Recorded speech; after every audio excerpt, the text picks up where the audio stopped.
समस्त श्रोतागणों को जय माँ। आज हम ग्रह वक्री के विषय में कुछ जानेंगे।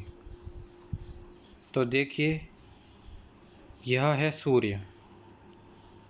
यह कक्षा हम मानते हैं पृथ्वी की। यह मानते हैं मंगल ग्रह की, और यह तारों का समूह यानी कि राशियाँ, जहाँ पर हम ग्रहों तथा तारों को देखते हैं। तो मान लीजिए पृथ्वी एवं मंगल ग्रह इस दिशा में घूम रहे हैं। यह बात बहुत ही सामान्य है कि पृथ्वी मंगल की अपेक्षा तीव्र गति से चलेगी,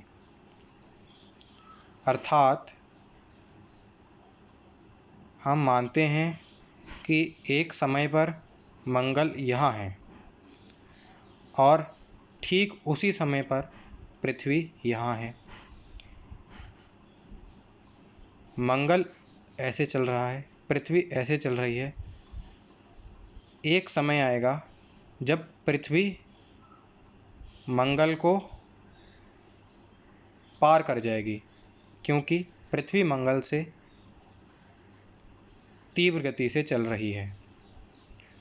तो हम देखते हैं कि पृथ्वी से मंगल ग्रह की परछाई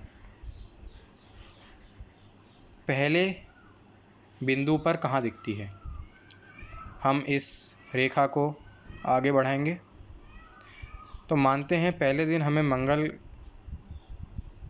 इस स्थान पर नजर आ रहा था।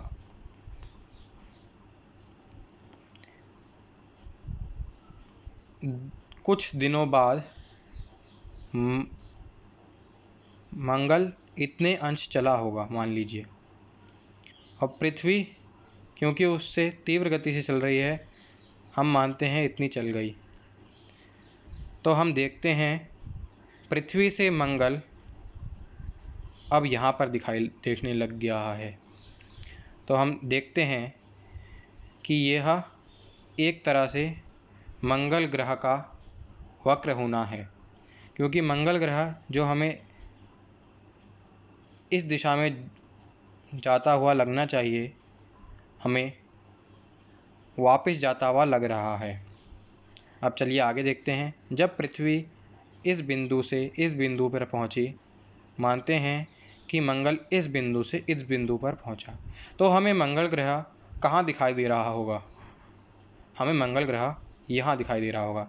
तो इस बिंदु के बाद हमें मंगल ग्रह यहाँ पर दिखेगा। इसका मतलब अब यह वापस मार्गी हो चुका है। हमने आपकी सुविधा के लिए एक बिंदु और लगाया है, ये पृथ्वी और यहाँ पे अब मंगल।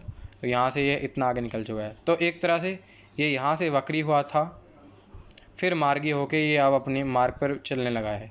अब जब पृथ्वी और आगे जाएगी, ये यहाँ आएगा, तो ये मंगल ग्रह की परछाई हमें यहाँ पे दिखेगी।